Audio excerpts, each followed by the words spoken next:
My name's Philip, and I've been listening to you for about 1 month, some of YouTube online, and I guess I manifested this day because 4 days ago I said, I would love to see you in person. So, and then I look online, and here you are in San Francisco. I flew up from Orange County. Yeah. And here we are in Esther's person. And I wanted to be first today. Yeah? Yeah.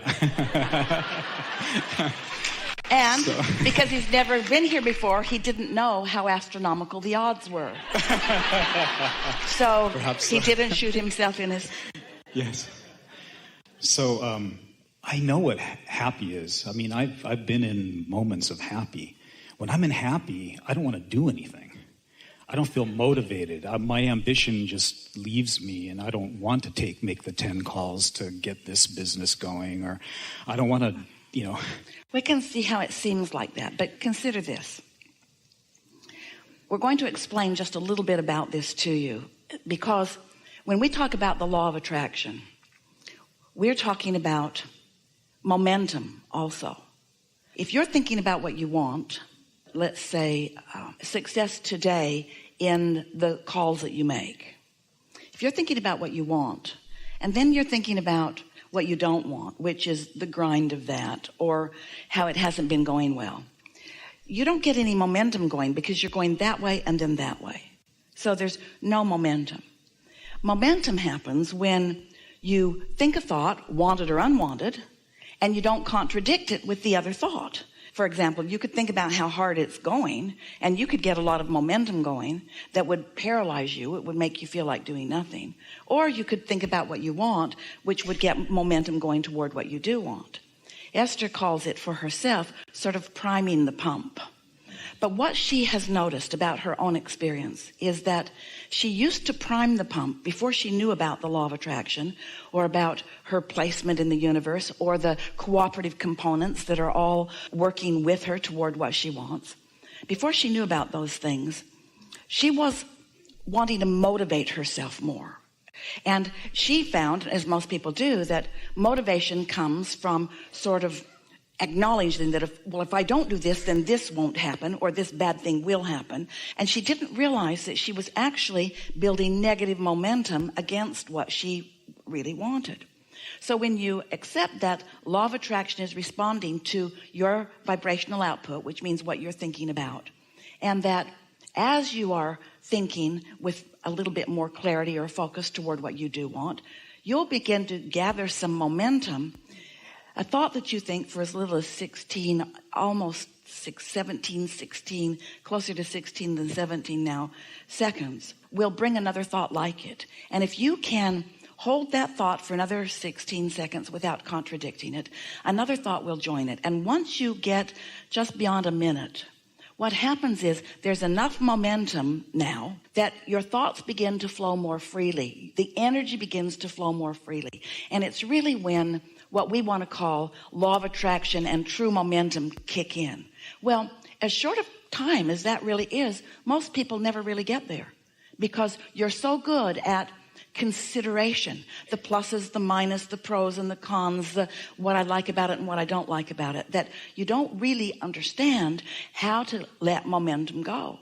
Now, we would like to point out to you that imagine a cork floating and on the surface of the water, and you take hold of the cork and you hold it under the water. So surface of the water is, in this analogy, positive thought, pure positive energy, no resistance. And holding it under the water is attention to something unwanted, which adds resistance and lowers the vibration of it. Well, with the cork, all you have to do is let go of it and it will bob right back to the surface. And we want you, maybe for the first time ever, to think about that cork naturally bobbing as momentum. There's a natural momentum toward what you want, because as you live in this physical body, you were source energy before you came into this body, and then part of you got focused here. But the source energy part of you still remains in source energy. So here you are in your body doing just what you knew you would do. You're weighing, evaluating, considering the variety that you are living in, and knowing what you don't want, so knowing what you do want. So you're launching these rockets of desire, which have momentum.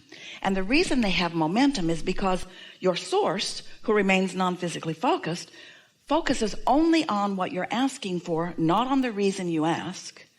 So your inner being focuses on this, and momentum begins to happen. Law of attraction begins to gather the cooperative components vibrationally. Now that's never satisfying to our physical friends, because things gathering in this mysterious place, we've named it the vortex, wrote 2 books about it because we want you to accept this vibrational reality.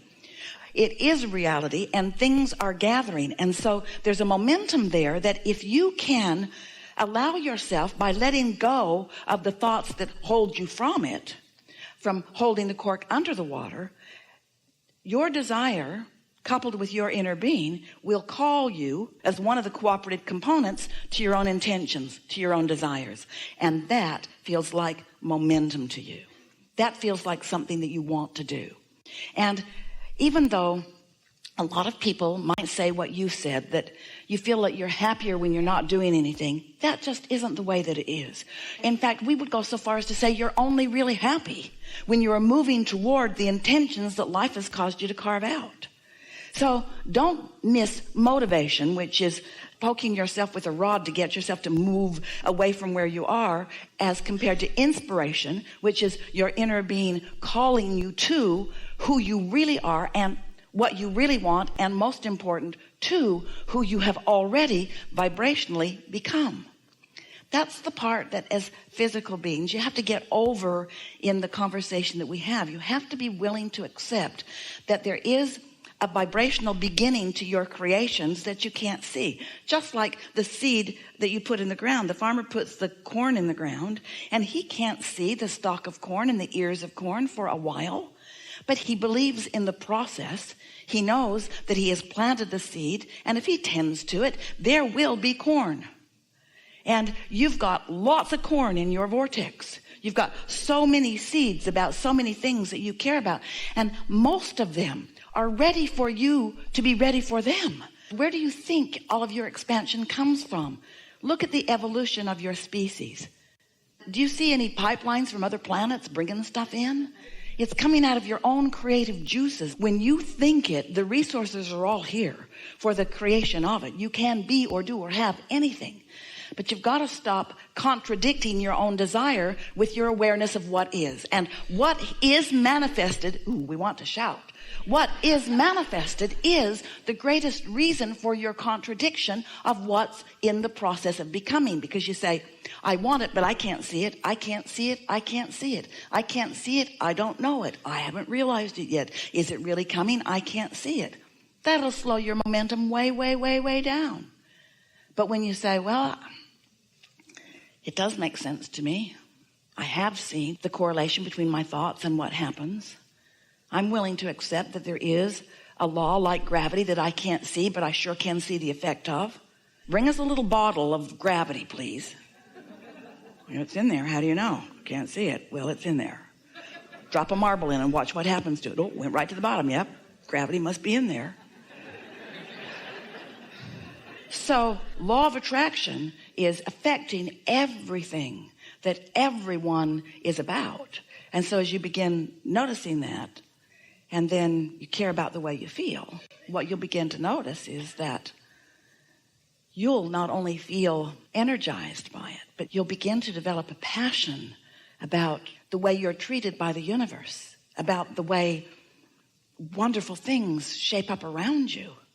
So as we're visiting here today, we want to help you to come to understand that everything is about what you're doing about it. We want you to take ownership of what's coming to you.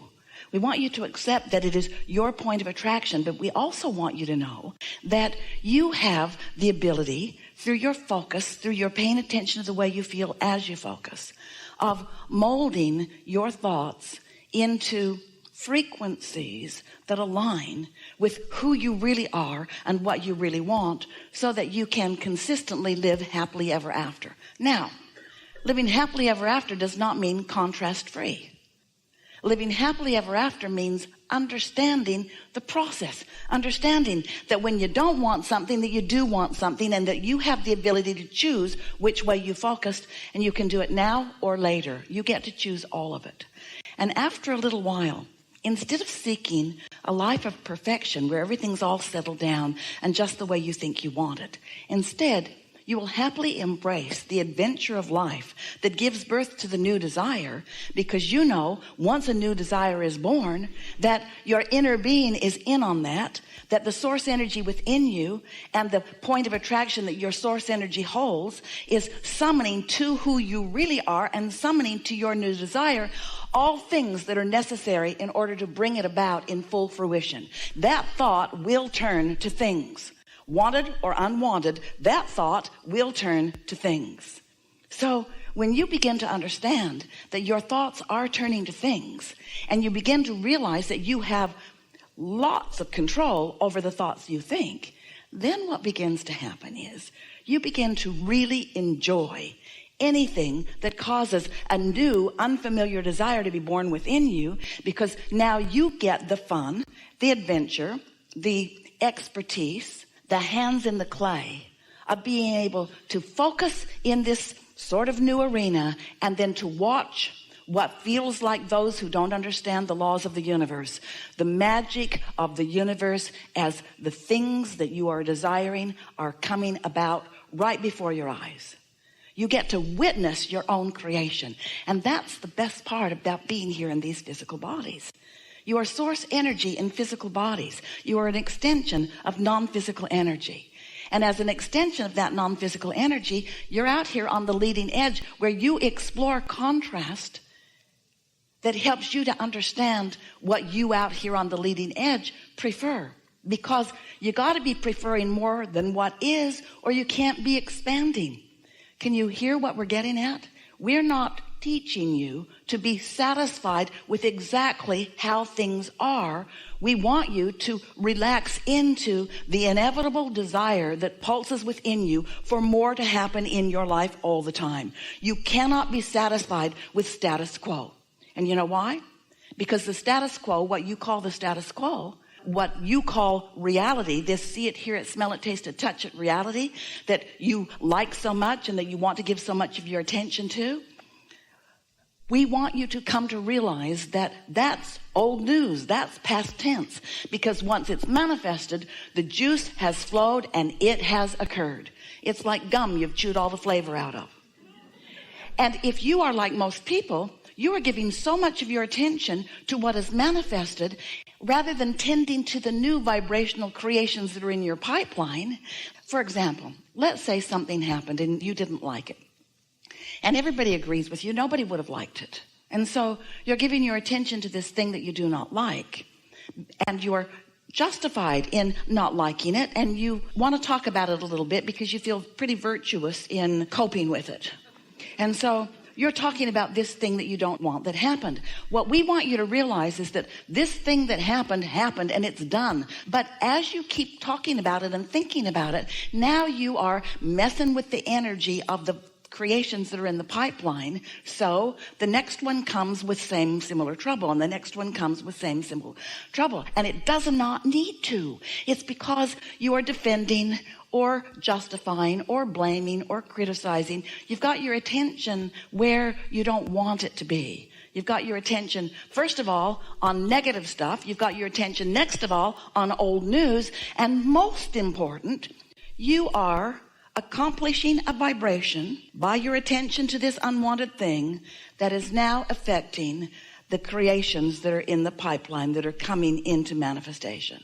So when they come, you say, well, that's about right. Yeah, that's about right. Pretty much expected that. That's about right. That's about right. That's about right. That's about right. And we say, well, of course it is, because the law of attraction never gets it wrong. Never gets it wrong.